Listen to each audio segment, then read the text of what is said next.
Hello, and thank you for coming. This is the latest edition of KYC News. We are going to learn about Air Force One today. Stay tuned.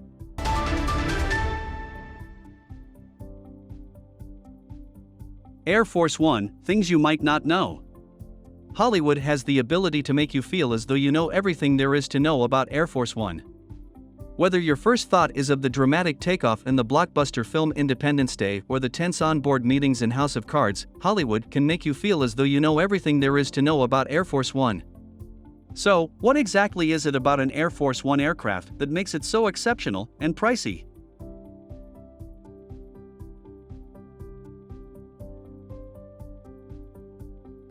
It is possible to refuel it while it is in flight. Therefore, it is possible for it to remain in the air for an infinite amount of time. This functionality would only be required in a dire situation, yet despite that fact, it's very cool.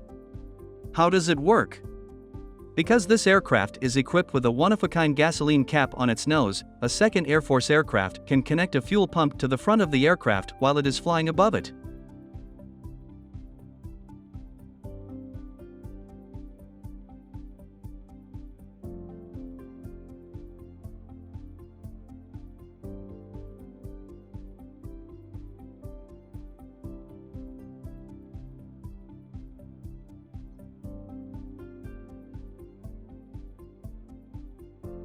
It is fast. More than 965 km per hour, or approximately 75% of Mach 1, which is the speed of sound at sea level, is within the capabilities of the aircraft that is commonly known as Air Force One. On September 11, the F-16 fighter fighters that were providing cover for the president's plane had to radio to Air Force One's pilot, Colonel Mark Tillman, and beg him to reduce his speed.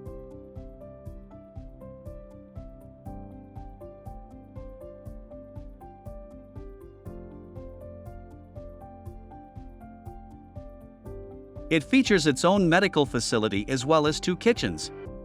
In the event that medical attention is required, the aircraft is outfitted with a variety of medical amenities, such as an operating table, and it stores an additional supply of the president's blood type in a refrigerator. In addition to that, it features 2 kitchens, each of which is capable of simultaneously serving 100 individuals. In addition to that, there is a shower in the bathroom. It's a command post in the sky in every meaning of the word. There is something called a situation room. There is room available for the media. The president is even able to give an address on national television through the use of the system's video teleconference capabilities. According to aviation expert Trevor Jensen, the plane was intended from the beginning to function as a command center. As opposed to Malcolm Turnbull, the President of the United States is the Commander-in-Chief, and as such, he must ensure that he has access to the very best resources. That was the service that was rendered by this aircraft, Mr. Jensen added. They are capable of everything, from running a nuclear war to running a public relations exercise, among other things.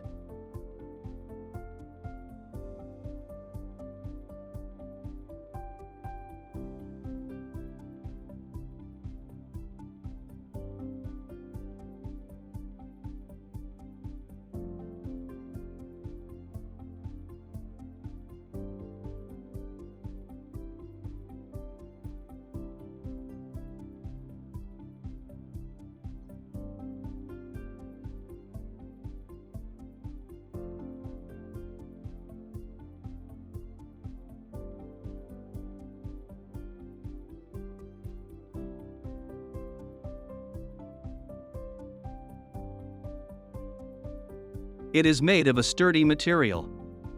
Even while the specifics of the plane's defensive capabilities are a closely guarded secret, it is known that the plane has the potential to behave as a de facto bunker in the event that it is subjected to a nuclear strike. According to reports, it reportedly has the ability to deflect airborne missiles and is equipped with a specialized electronic defense system that can jam enemy radars. Electronics on board are built to withstand the effects of an electromagnetic pulse, and the aircraft is outfitted with the most cutting-edge secure communication technology available.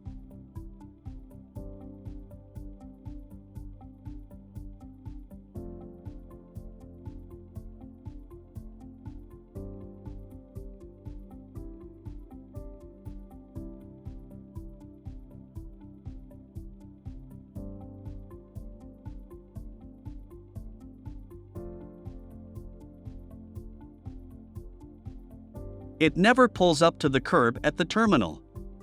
According to Mr. Jensen, the aircraft also needs to have the capability of taking off at a moment's notice. When it arrives, it remains exactly where it landed. It is highly unlikely that you will ever see it parked at the terminal, Mr. Jensen stated. There is no need for any outside assistance. Since its inception, Boeing has been responsible for maintaining Air Force One. In point of fact, it's been more than half a century. On 1943, President Franklin D. Roosevelt traveled to Casablanca in the Dixie Clipper, a model of the Boeing B-314. It was the first occasion that a sitting president of the United States had traveled overseas by air, and many people consider the aircraft that he used to be the first Air Force One. It wasn't until the late 1950s that Boeing began production of the Boeing VC-137A, an aircraft designed expressly for use as a presidential aircraft. In 1959, President Dwight Eisenhower was the first person to use it while he was traveling abroad for 19 days. The fashion sense of former First Lady Jackie Kennedy had a significant influence. John F. Kennedy was the first president to fly a plane that was specifically created for presidential use. That plane was a modified Boeing 707, and it was flown by Kennedy in 1962. The then First Lady of the United States gave designer Raymond Loewy a commission to redesign the livery and interiors of the SAM 26000. Additionally, the outside was painted a vibrant shade of blue. The hue was the one that was most favored by her husband. After John F. Kennedy was killed, the oath of office was administered to Lyndon B. Johnson, the vice president, on board the aircraft. In addition, the body of John F. Kennedy was flown on Air Force One from Dallas to Washington, District of Columbia. How does it stack up against the jet that Trump flies?